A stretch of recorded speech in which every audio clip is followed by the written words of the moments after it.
Hello everybody, Defender of Hyrule here. Slight, differently done Winged review, mainly because this is going to be for Cowboy Bebop. Now, as you can see, I've got a few statues and Samus over there and all that, plus a couple of others in the cabinet. The company that makes a lot of them that my flatmate and I get is First Four Figures. They do some really good statues, but they've got some coming up of Jet and Spike from Cowboy Bebop. I knew of the series, but I never watched it, and then because of the statues that they're doing, a lot of people said give it a go, so I did, and then I didn't know anything about the series when I first went into watching it, so completely blind, didn't know what it was about. I mean, for all I knew, Spike and Jet could have been the main bad guy and his sidekick, or just two random characters I didn't know, so I just gave it a go, and halfway through, I kind of posted in there my thoughts so far, and I got a few replies from people. And I just thought I'd do a bit of a video on not just my thoughts on the series, but also to sort of reply to what they said about it. So first of all, my general thoughts about it. I didn't enjoy the series much. I was quite tempted to give up. It's only 26 episodes, so when I got about halfway through, I thought I'd go for it.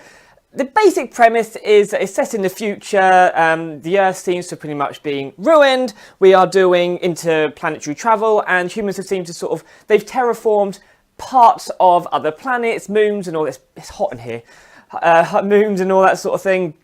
So they haven't terraformed the whole of Mars, it's just a section, and they've got moons around Jupiter. That was quite funky when they were on Europa, I think it was, and in the background you just got Jupiter. That was quite awesome. But so you got all these people, and then Spike and Jet are bounty hunters, so they go and hunt the bounties. But that was pretty much all the series was. It was, as I call it, the monster of the day, as someone put, which I'll read in a minute. Each episode was pretty much just, let's have a look at the bounties on offer, that person's worth quite a lot of money, let's go get them, and it goes into sort of a little bit about what they've done and all that sort of thing. But then by the end of the episode, they either get the person, they don't get the person, stuff happens. But once that episode is over, it's never mentioned ever again. There's one character that did make a return, Vicious. But other than him, none of the characters really made much of an appearance. There were two people, Faye Valentine and Ed, who would be my favourite character.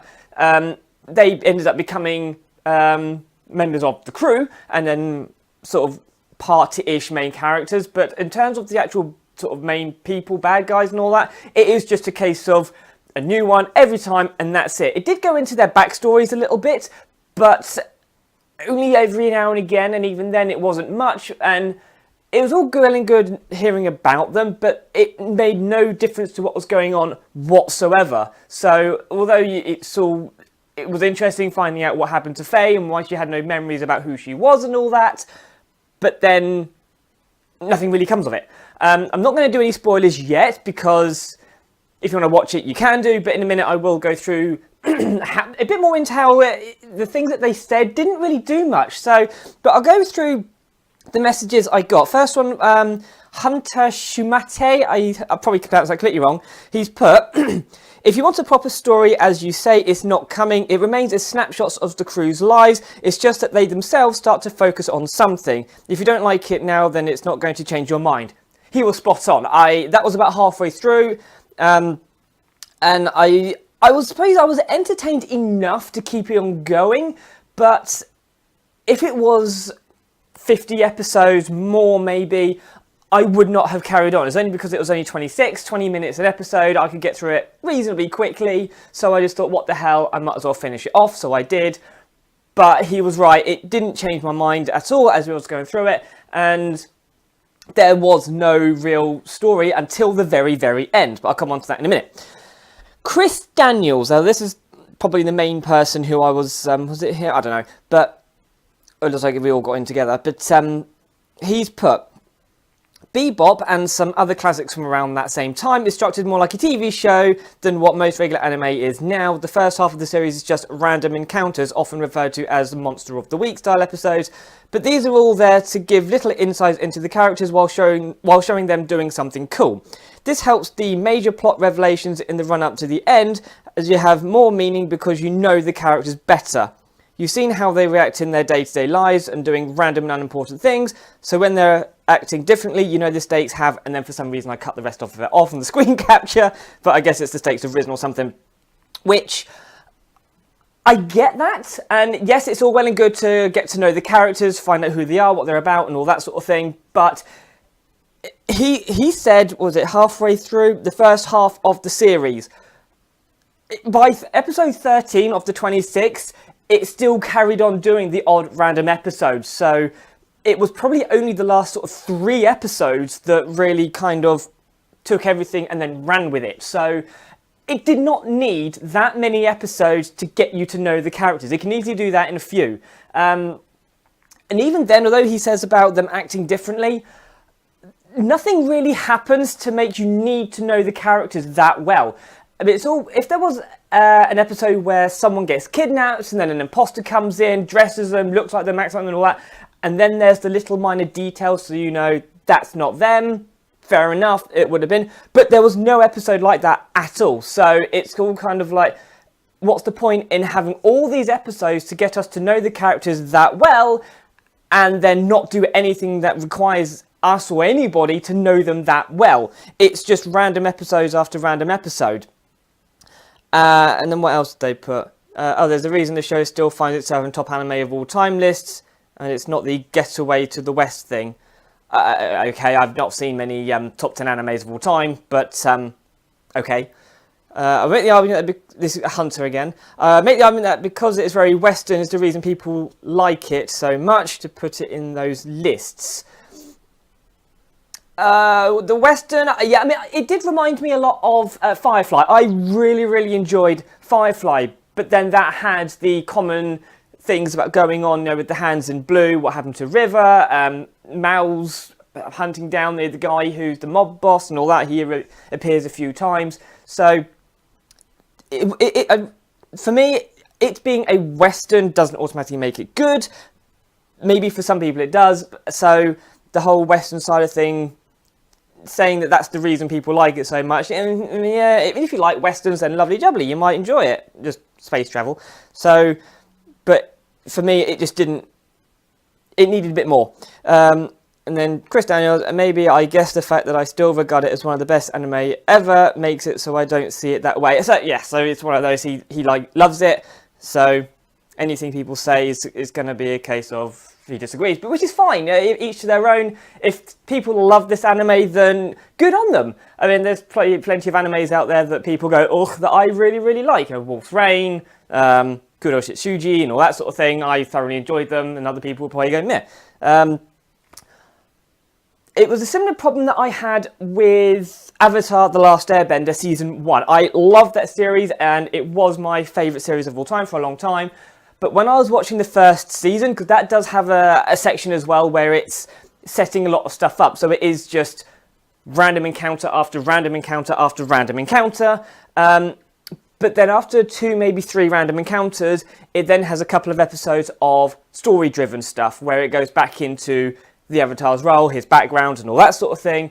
Then you have another couple of random episodes, then you have a couple more story-driven episodes. But even then, those random encounter episodes, all of the characters that are introduced during those episodes come back in seasons 2 and 3, maybe both. So it isn't really a random encounter, it is setting things up for what happens later on. I did just find at the time that it was a bit too much of another random episode. Then the story stuff happened, it was like, oh, that was good, so it broke it up nicely, and then when everything started to come back, it was a case of, I see now, and so that made that good, and I loved the series, but with Cowboy Bebop, all that random stuff never had any impact. I mean, granted, there was a few of the backstory things and all that, but it wasn't even like, there was one guy, he was the teddy bear explosive or something like that. He hid explosives into teddy bears, so when he was going to blow somewhere up, no one would really pay much attention to a teddy bear until boom. And then something happened a little bit later on where they were going to blow something up, and I thought they might have used the teddy bear idea in order to then make their thing go according to plan.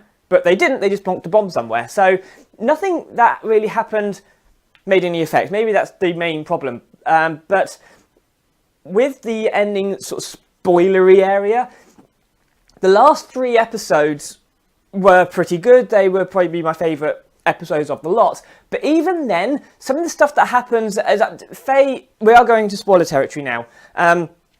She was in an accident years ago, was cryogenically frozen, and then woken up when she could get the treatment she needed to save her life.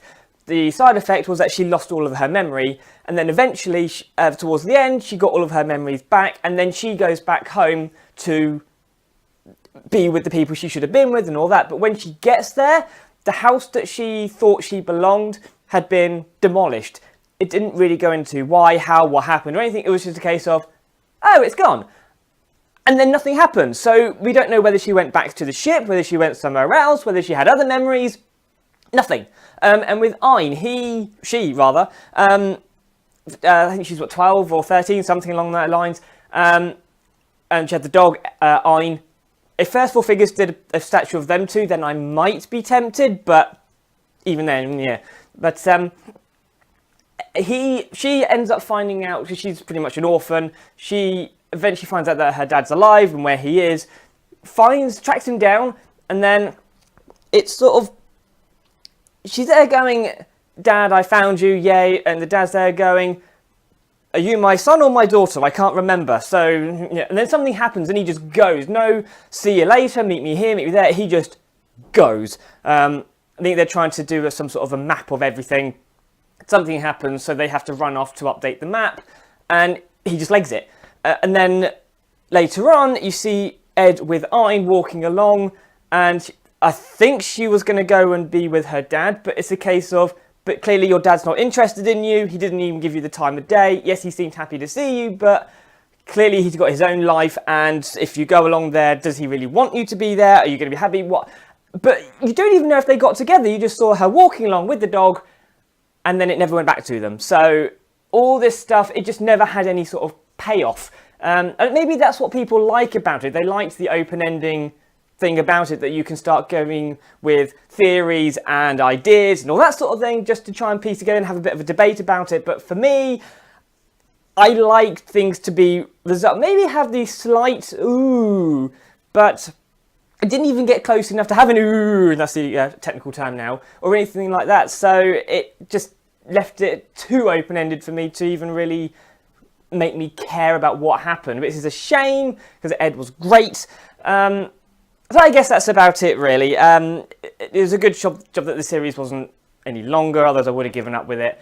But that's just my 2 cents for it, really. I mean, a lot of people seem to like the series, and great, enjoy the statues. I'm sure that when they get released, whenever that will be, that they're going to be amazing. But for me, the series just didn't do anything for me whatsoever. It had some decent characters. Oh yeah, Vicious, he was like a recurring bad guy. Something happened, then he came back a bit later on, and then there was a big showdown with him right at the end. But I won't spoil what happened there. But if it had been more of a case of, like, Vicious was, well, he was made into the bad guy right at the end, the main bad guy that they were going after. So if it had sort of focused on that more and had it as more of a bit by bit in each episode, they get closer to finding out what he's up to, where he is, how to stop him and all that sort of thing, then yes, brilliant, lovely plot point, lovely jubbly, get going and something to get invested in. But it didn't. It was just a case of he's in that episode, and then they finish him off, and then that was it. So it just didn't work for me. But then if people like the series, good on you, enjoy it, really. Yeah. So it didn't do anything for me, disappointing, but hey, I'll give anything a go. See you next time.